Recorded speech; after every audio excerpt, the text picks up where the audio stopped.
A todos, espero que se encontrem bem. O meu nome é Karina e eu faço parte da equipa da Escola de Negócios. Seguimos com mais um webinar semanal desenvolvido aqui pela Escola de Negócios, desta vez com o tema Riscos escondidos na empresa, a importância da gestão do conhecimento. O tema irá ser abordado pelo nosso formador Paulo Oliveira, o Paulo que é também coordenador do curso executivo, onde iremos abordar todas estas questões ainda com mais pormenor. Este curso que irá iniciar no dia 23 de maio com o título de Expansão e Crescimento nas Empresas. Os próximos 30 minutos irão ser então debatidos estes temas, estes debates. O tema irá ser então abordado pelo nosso formador Paulo Oliveira. Após os 30 minutos de ação, iremos ter aqui um pequeno debate de esclarecimento, de dúvidas, perguntas. Se repararem no vosso ecrã em baixo, tem uma opção que diz Q&A. Nessa parte, após a sessão, podem colocar as vossas questões, as vossas dúvidas e após isso o formador Paulo irá então responder-vos assim que possível, está bem? Se existir, se ficar alguma dúvida por esclarecer, alguma pergunta, alguma questão, não hesitem em visitar o nosso site, as nossas redes sociais ou contactar-nos, enviar-nos um e-mail, estejam à vontade. Da minha parte, eu penso que está a abertura do webinar feita. Vou-vos deixar então com o Paulo. Da minha parte, sejam bem-vindos. Uma boa ação. Obrigada.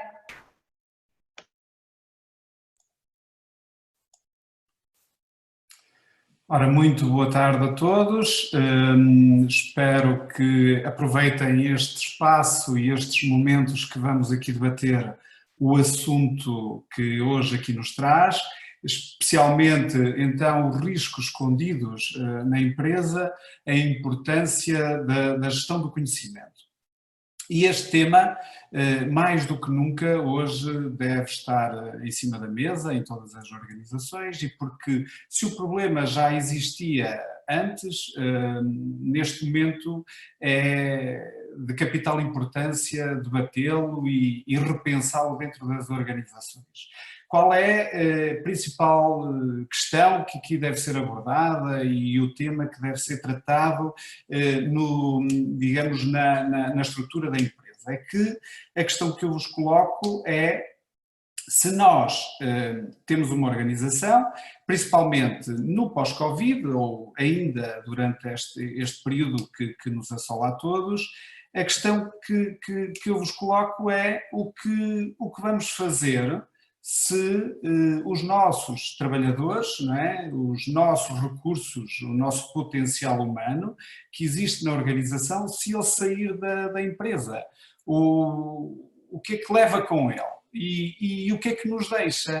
A questão principal é: nós, se perdermos 1, 2 colaboradores, estamos a perder conhecimento ou não?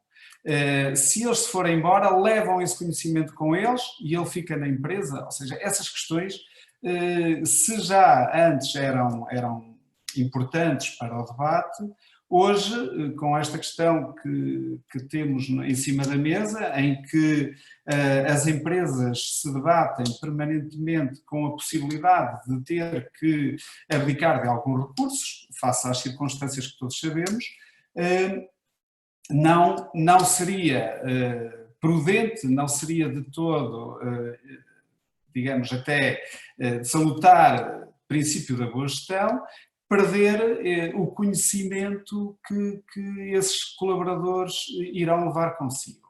Como tal, eu hoje, nesta breve abordagem, queria debater com todos vocês a questão: o que é que poderemos fazer e se há alguma coisa que as empresas podem fazer hoje em dia para reter, para ficar, para manter esse conhecimento, mesmo sabendo que poderão perder alguns recursos por sua iniciativa também queiram abandonar a empresa.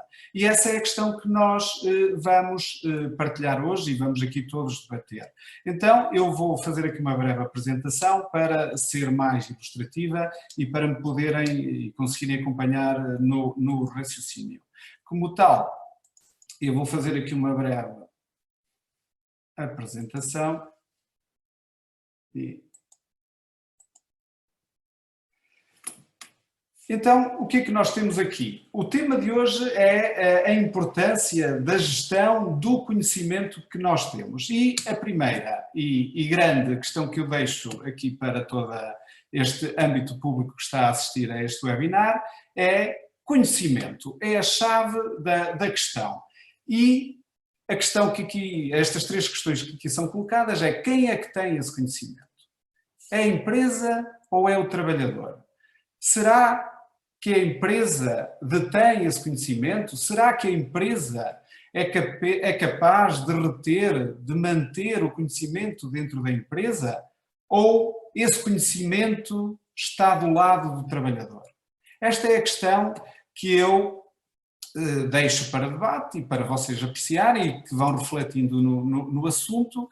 O que é que vocês acham? Acham que está nos dois? Está mais num lado, está mais no outro? Ou é possível nós fazermos alguma coisa para reter, para guardar, para salvaguardar esse conhecimento? E uma das primeiras questões que eu vos faço logo é o conceito conhecimento igual a problema. E isto porquê? Porque conhecimento, e cada vez, isto aqui às vezes é um pouco ambíguo, mas conhecimento gera problema, certo? Mas quando nós resolvemos também um problema, o que é que estamos a fazer? Estamos automaticamente a gerar conhecimento. Mas quem é que fica com esse conhecimento? Quem é, digamos, o verdadeiro detentor do conhecimento que é gerado aí? É o trabalhador ou é a organização? Ou fica nos dois lados? Ou fica mais num lado ou fica mais no outro?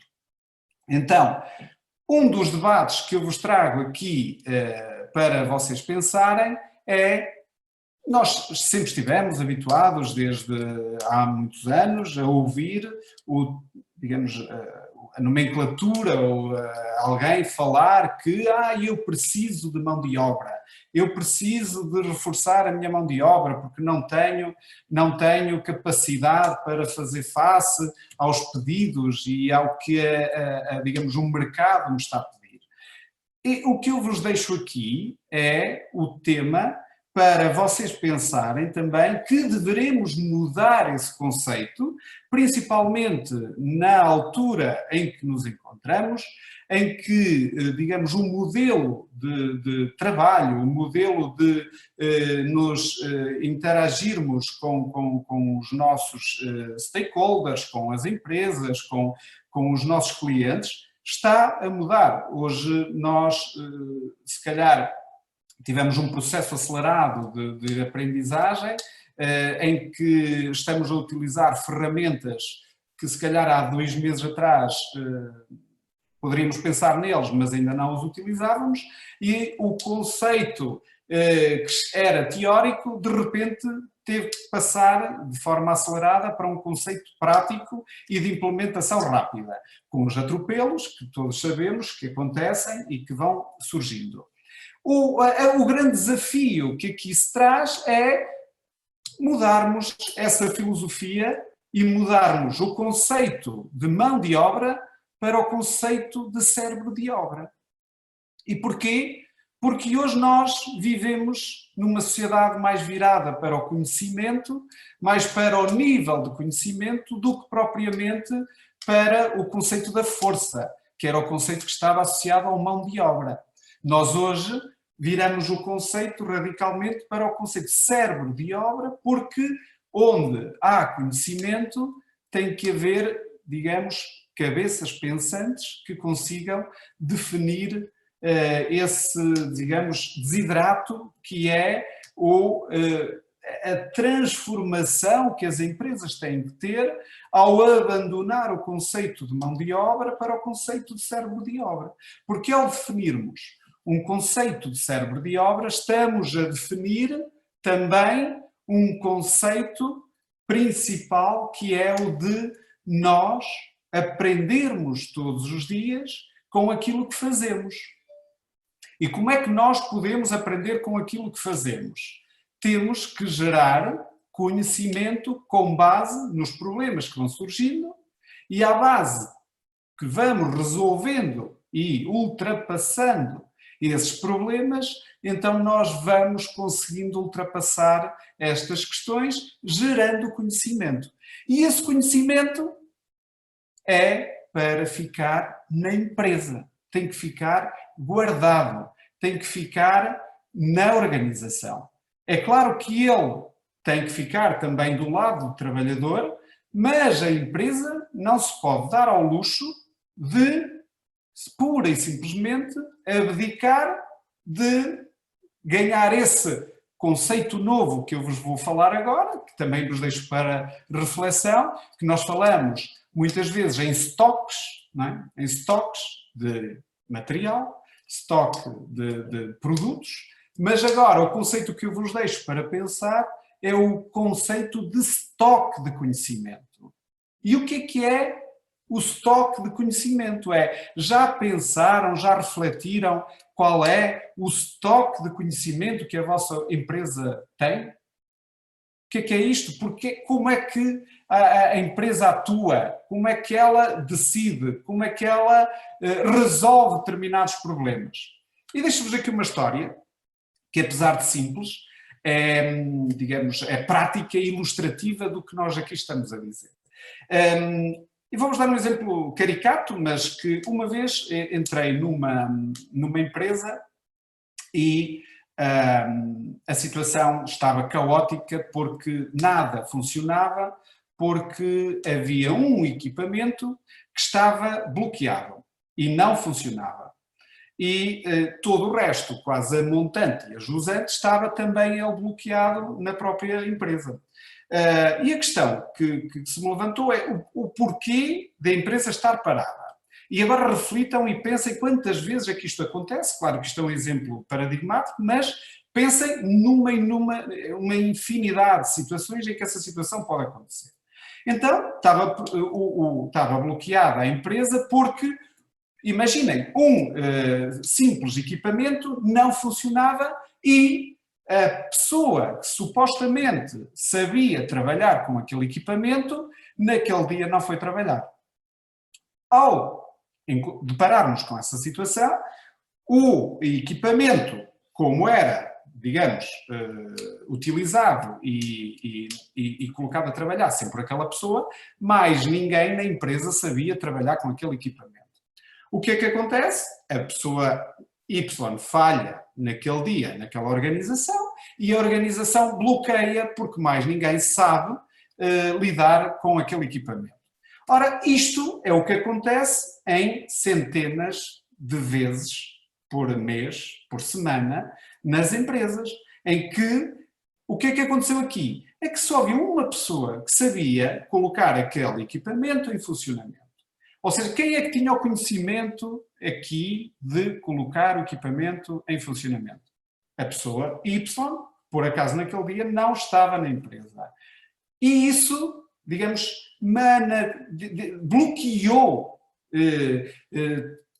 digamos que quase que estrangulou a atividade normal da empresa. Só porque ninguém sabia colocar aquilo em funcionamento. E a minha primeira espanto e o meu primeiro, digamos, grande desafio foi como é que é possível uma situação destas acontecer. Mas a verdade é que isto acontece diariamente em todas as organizações. No dia seguinte, quando a pessoa Y regressou ao trabalho, chegou lá e colocou o equipamento imediatamente a trabalhar. O que é que eu fiz? Perguntei à pessoa como é que aquele equipamento se punha a trabalhar, que ninguém o conseguia pôr a trabalhar. E ele que me disse, isto é aqui um segredo.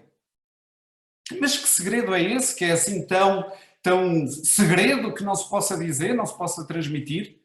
O que é que as pessoas fazem nestas situações? Ou seja, quem tem o conhecimento tem o poder. E enquanto eu tiver este poder, ainda que valha o que valha, eu tenho o poder de ser imprescindível. Isto é uma questão que se coloca. E a organização pode estar refém deste tipo de situações? Não pode. Não pode. E como não pode, nós temos que tomar todas as medidas que sejam possíveis e que estejam ao nosso alcance, de que esse tipo de pequenos conhecimentos que se geram têm que estar no âmbito da organização, no âmbito da empresa, e ela não pode ser impedimento, ou a falta desse conhecimento nunca pode gerar constrangimentos ao normal funcionamento da empresa. Então, agora, o grande desafio é como é que eu posso fazer isto? Como é que eu posso desenhar digamos, uma situação que seja robusta e que me permita, digamos, reter conhecimento, reter o que o colaborador sabe que fique dentro da organização. E eu vou-vos dar aqui, claro que isto era um assunto que depois também eu vos convido desde já a participarem nas sessões de formação da Escola de Negócios, em que depois poderão, entre outros assuntos, aprofundar este tema que é de capital importância. E eu vou-vos aqui transmitir agora, em traços gerais, como é que as organizações podem ultrapassar estas situações de forma a que nunca fiquem reféns dos trabalhadores A, B ou C que tenham e saibam, por acaso naquela situação, era ao dar, digamos, a ignição no equipamento, tinha que lhe dar um ligeiro pontapé lateral, e esses pontapés laterais que se dão nesses equipamentos, que só algumas pessoas é que sabem, podem, e a determinadas alturas, ser um foco de grandes problemas para a empresa. Por isso, eu vou-vos aqui traçar de forma geral e vou expor-los já todos, que é para vocês, se quiserem, tomar algumas notas, tirar algumas, digamos, algumas anotações do que aqui vamos tratar, para depois debatermos. Então, em primeiro lugar, o que é que as organizações devem acautelar? Numa primeira fase, devem identificar todos os processos, digamos, que existem na empresa que requeiram e que seja necessário conhecimento para o fazer. Depois, isto aqui não é de forma simples, porque isto aqui nós podemos catalogar e seriar o nível de conhecimentos, em que nós podemos dizer qual é o nível de conhecimentos que cada uma das operações ou das atividades que a empresa necessite exige, porque há diferentes níveis de conhecimento. Em que há níveis de conhecimento em que basta eu explico e alguém repete. Ou seja, estaríamos a falar de um nível de conhecimento mais básico, se assim quisermos dizer.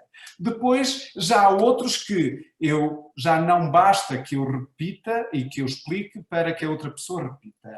É necessário aportar algum nível de conhecimento mais abstrato, para que a pessoa tenha que pensar e tenha que, digamos, executar determinadas atividades mais de caráter intelectual. E depois temos um último nível, que eu lhe chamaria o nível mais abstrato, em que a pessoa já não basta, já tem que ser treinada.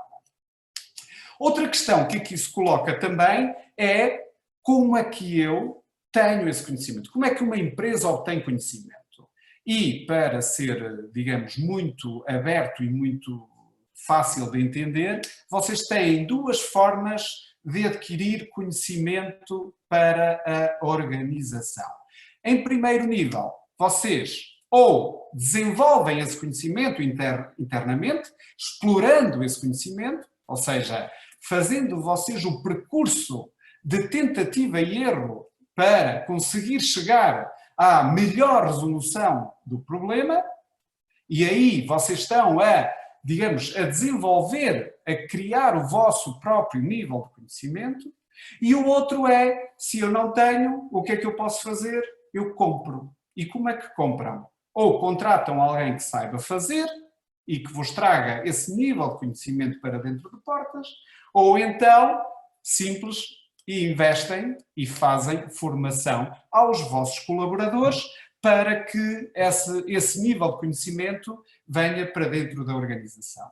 Então, vocês aqui vão identificar o processo onde se quer extrair o conhecimento e, reparem, há muitos processos a serem identificados nas organizações. De seguida, o que é que vão fazer é desenhar esquematicamente o vosso fluxo, ou seja, onde começa e onde acaba. E eu aqui, digamos, tornando isto de forma muito simples e prática, diria que vão desenhar, em sentido, digamos, metafórico, onde entra o porco e onde sai a salsicha. E vão identificar todos os fluxos que esse processo vai originar.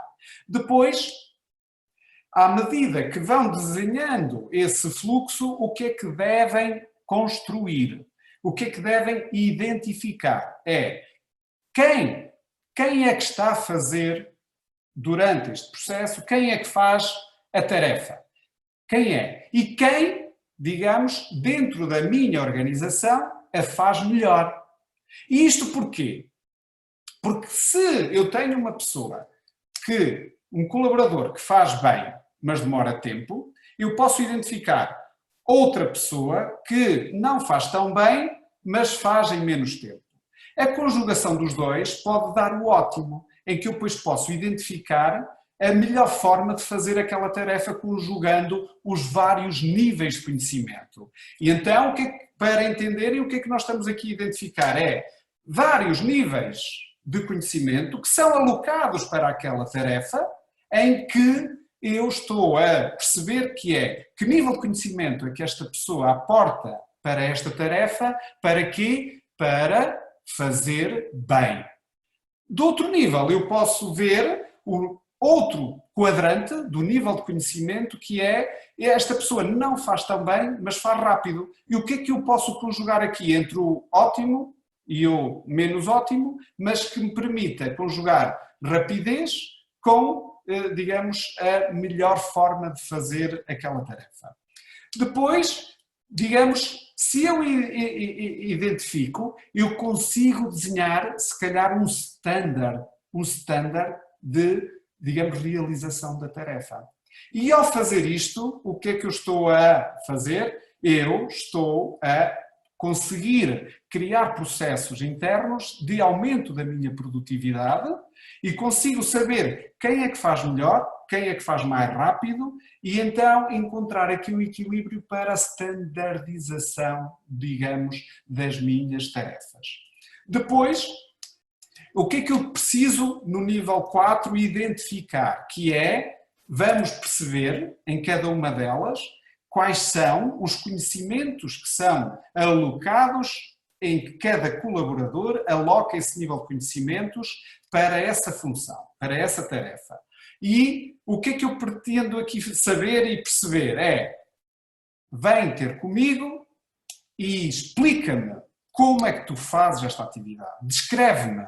E eu, o que é que eu tenho que fazer? Tenho que anotar, tenho que escrever como é que essa pessoa faz aquela tarefa.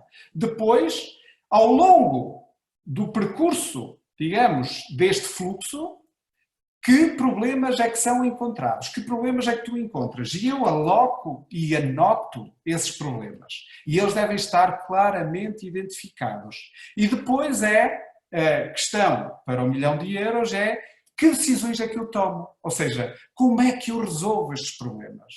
E essa é a questão que também deve ser registada e escrita no papel. Porque a partir do momento em que eu digo, eu escrevo como eu faço aquela tarefa, que problemas é que eu posso encontrar na realização da tarefa e como é que eu os resolvo, eu tenho a chave para a famosa standardização.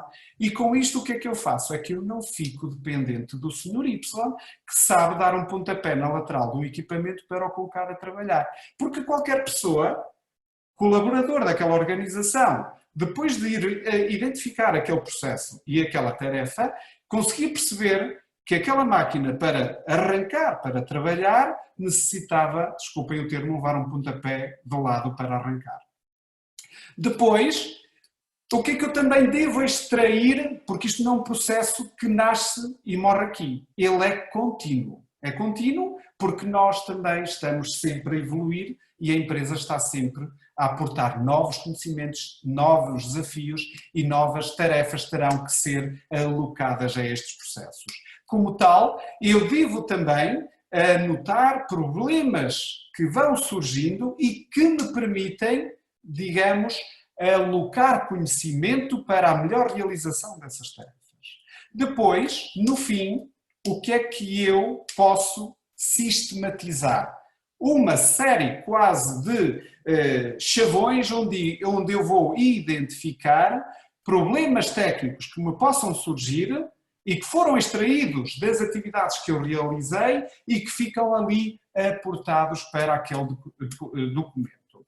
E isto aqui é fundamental que seja feito e que nós criemos aquilo que nós já ouvimos falar, as bases de dados. As pessoas têm medo de criar bases de dados, não sei porquê, mas há cada vez mais a ideia que as bases de dados serão a salvação das empresas no futuro. E quem melhor souber construir as suas bases de dados, quem melhor souber construir a sua base de dados de conhecimento, e atenção aqui, porque nós, em cada uma destas tarefas, estamos a guardar conhecimento que fica na empresa. E porquê é que eu toco neste ponto? Porque nós, se realizarmos sempre uma tarefa diariamente, ela não se esquece. Ela fica, perdura e tende a durar todo o tempo. O problema são aquelas tarefas que são feitas 1, 2 vezes, 3 vezes por ano, ou até pode ser mais, mas que não são feitas com a mesma regularidade.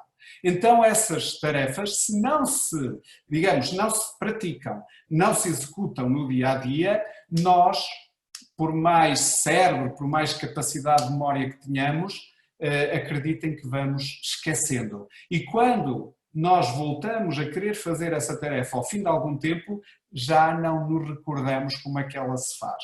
Então, se nós acautelarmos que isso fica guardado na nossa base de dados, da nossa knowledge base, digamos, a nossa base de conhecimento, ela está lá, está na empresa e aqui está a chave, que se o colaborador se for embora, seja ele ótimo ou excelente, ok, perdemos um ótimo recurso, tudo bem, mas a empresa não perde o conhecimento que essa pessoa tinha, que essa pessoa detinha e que ela gerou digamos, no fluxo de construção da sua carreira na empresa, mas essa base de dados de conhecimento foi guardada e ficou dentro da organização.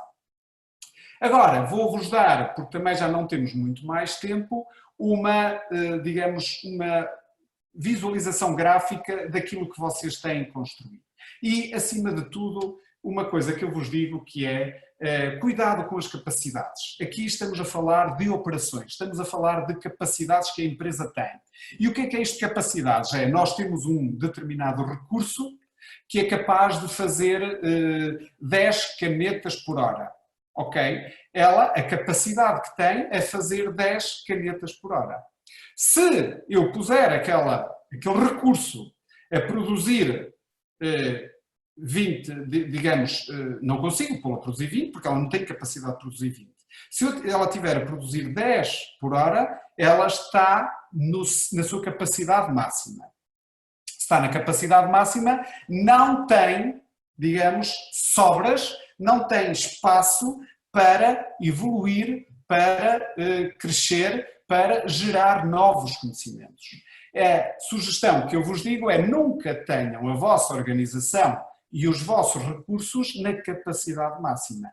Porque, principalmente quando estamos a falar de empresas de serviços ou digamos, de prestação ao público. Porque imaginem que há uma situação anómala, uma situação que digamos, extravasada do normal e vocês entram digamos, em ruptura. E essa capacidade que já está no limite, não há espaço para desenvolver, para investigar, para gerar novos conhecimentos. Mas isso depois é um assunto para ser tratado de outra forma e mais alongada para perceberem o que é que aqui estamos a falar. Então, esta base que aí estão a ver digamos, conhecimentos. Principais questões que vocês devem colocar o que é que eu sou e sei hoje. Depois a questão o que eu sei hoje é o que existe, mas o mercado muda diariamente, muda a cada segundo hoje. E então o que eu devo saber hoje, mas mais importante do que isso é anteciparem-se e identificarem possíveis recursos que vão ser necessários no futuro. E como tal, a questão que devem colocar tudo bem, é importante saberem o que vocês sabem hoje, mas mais importante do que isso é o que eu devo saber amanhã. E é para aí que se tem que preparar. Porque o que sabem hoje, ele já existe.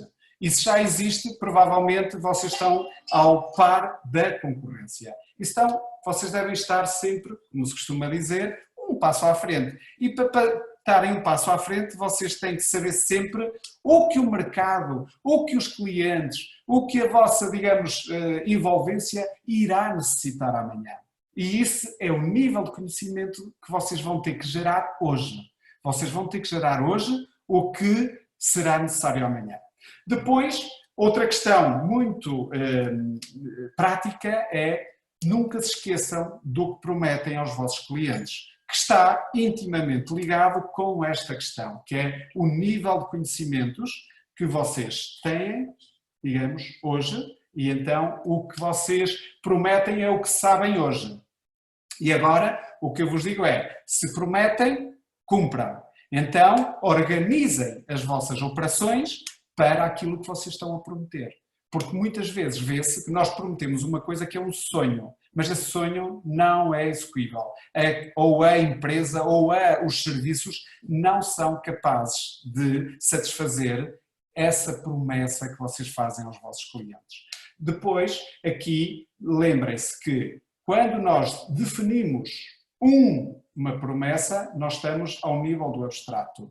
Quando nós queremos e dizemos que fazemos essa promessa ao cliente, ele está à frente de nós, está na nossa vertente mais operativa, nas operações. E se as operações não estão estruturadas para essa, digamos, promessa, vocês vão falhar. E se vão falhar, acreditem que o cliente não vai ficar satisfeito e provavelmente vai procurar outra solução alternativa à vossa proposta de valor para o cliente. Depois, não se esqueçam também de ver as vossas capacidades, como já falamos, que é qual é a capacidade que vocês têm para oferecer determinado produto ou serviço ao vosso cliente. E se têm as vossas operações, a vossa empresa organizada para o fazer. Por isso é uma questão que eu vos deixo também para vocês pensarem. Depois, e agora já quase estando no término da questão, deixo-vos aqui um exercício prático que vocês poderão fazer nas vossas empresas e nas vossas atividades, que é fazer um quadro tão prático quanto este, que é criarem uma linha e uma coluna onde descrevem a atividade que eu faço. Ou seja, a atividade que eu faço e é aqui na linha da atividade, escrevem-na.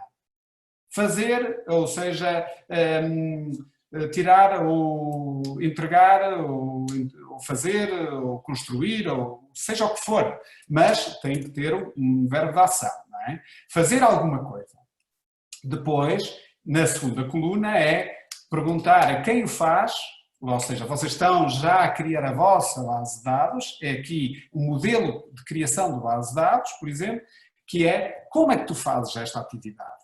Explica-me. E eu escrevo aqui como é que essa pessoa faz a atividade. No seguinte é, que problemas é que eu encontro? Para fazer esta atividade, ou seja, eu faço assim e posso encontrar este problema. Então escrevam aqui o problema que encontram. E agora ok, para estes problemas, que decisões é que eu tomo para resolver estes problemas? Quais são as decisões que eu tomo? E porquê é que as tomas? Porquê é que eu tomo estas decisões? Com base em quê? Em algum conhecimento. Há algum conhecimento científico, técnico, seja ele de que natureza for, escrevam-no aqui. Se há uma ficha técnica, digam qual é a ficha técnica. Se há uma forma específica de o fazer, digam aqui a forma específica. Ou então, por fim, ainda na última coluna, que é que critérios pessoais é que eu tenho ou que eu tomo para que essa atividade e esta resolução destes problemas que vão surgindo ao longo desta atividade sejam resolvidos. Aqui, por exemplo, seria a questão, entraria aqui o pontapé no equipamento para ele funcionar, porque só assim é que ele funciona. Por isso, construam esta tabela, vão ver que não custa nada e à medida que vão tomando as tarefas todas que vocês encontram nas vossas atividades, escrevam-nas aqui e descrevam-nas desta forma. É muito fácil e ganhem bases de dados. Quando há um problema que surge na empresa, antes de entrarem em pânico, nós temos uma base de dados. Se temos a base de dados, vamos lá ver, provavelmente está lá a solução para o meu problema e para a resolução do mesmo.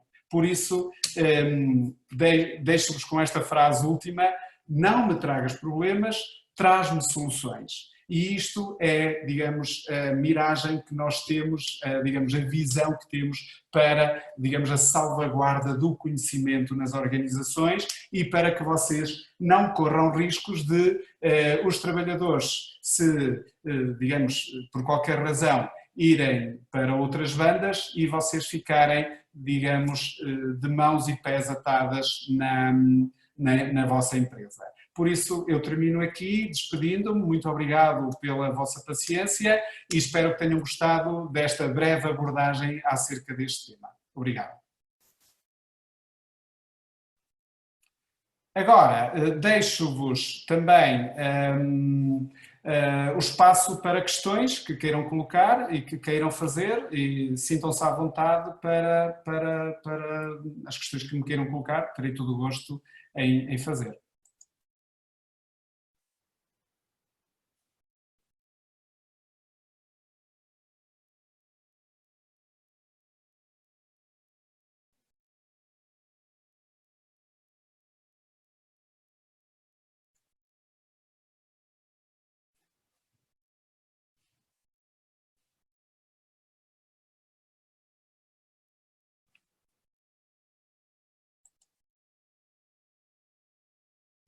Muito obrigado.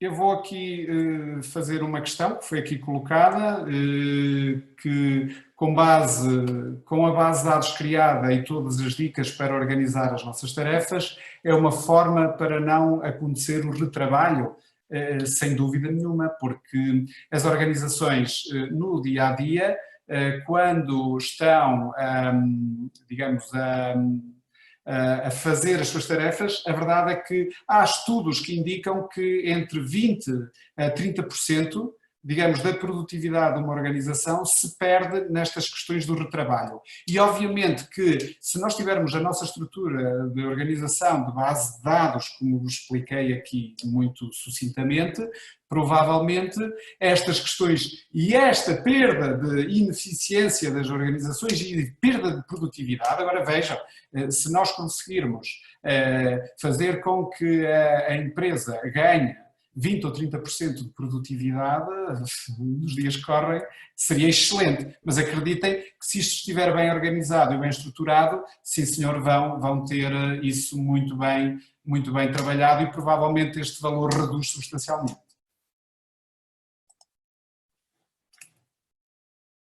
Mais questões? Estejam à vontade, terei todo o gosto.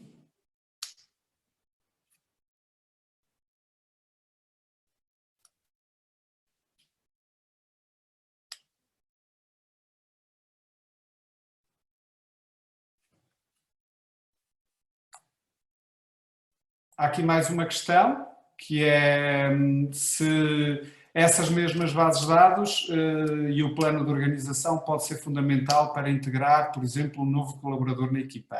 Absolutamente, ou seja, esta questão é daquelas que é uma lei de Lapalisse, que é se um organizador, se um trabalhador que entra numa organização nova, em que vai ser integrado num determinado departamento, a fazer determinadas funções, com determinadas tarefas associadas a essas funções, obviamente que uma das primeiras coisas que ele pode consultar é essa base de dados e identificar todas as tarefas que lhe estão adstritas e perceber como é que são feitas, quem é que as faz, que problemas é que encontra, como é que são resolvidos e como é que isso depois pode ser solucionado.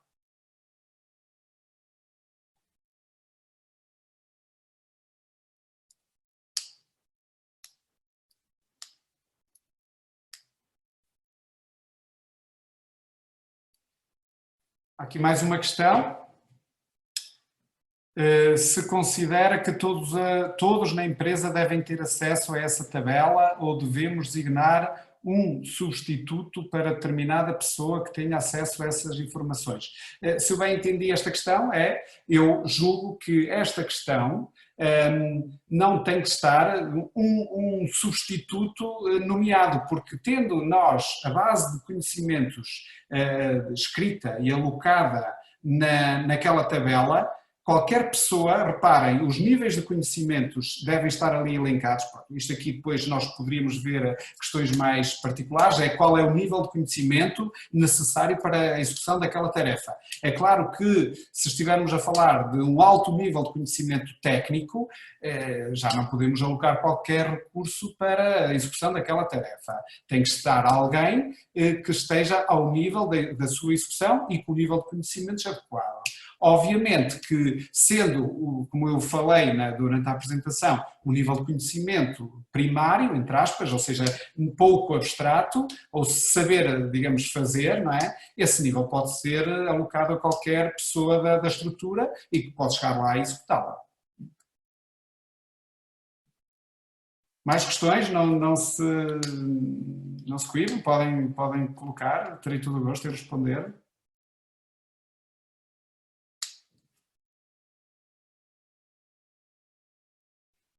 Mais uma questão, quando refere que não devemos prometer algo a um cliente, por vezes queremos apresentar sempre o produto, serviço 5 estrelas que tenhamos na nossa organização e por vezes não contamos com as falhas. O importante é manter os pés na terra?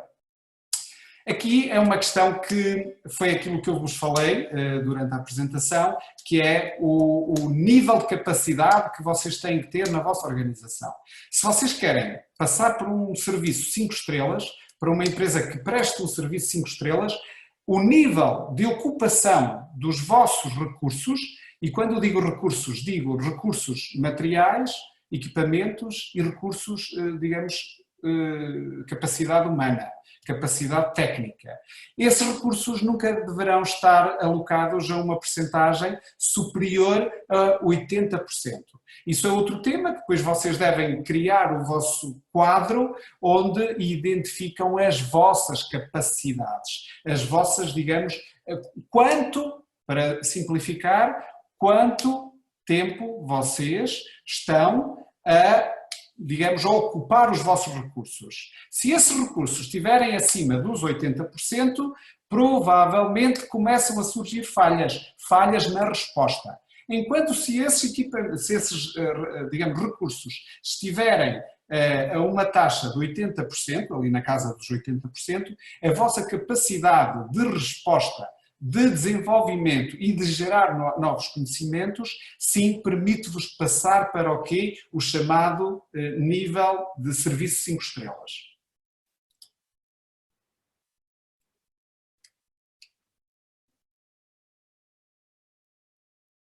Mais alguma questão?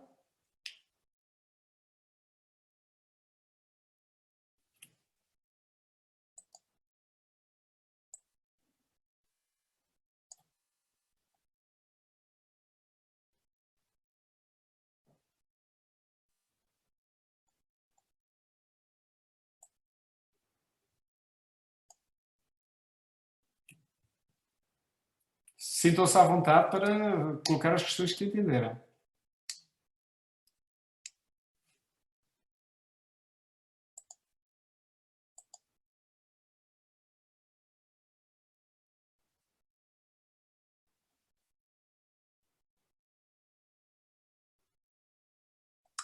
Ok? Uma vez que não há novas questões, eu vou então dar por encerrado este webinar. Agradeço a todos os participantes, que me tiveram a ouvir e espero que, sinceramente, vos tenha ajudado e que vos tenha dado algumas dicas acerca deste tema, que é um tema que eu gosto particularmente e sobre o qual me tenho debruçado, e convido-vos a todos a visitar a escola e a estarem presentes, porque lá poderão, nos cursos que têm, os cursos executivos a decorrer, poderemos aprofundar e depois debater este tema que é muito, muito interessante e que permite uma abordagem diferente daquilo que normalmente estamos habituados a trabalhar nas organizações. Como tal, convido-vos a visitarem-nos, visitem o site, vejam os nossos cursos e agradeço mais uma vez a vossa participação e espero que tenham gostado. Muito obrigado, até à próxima.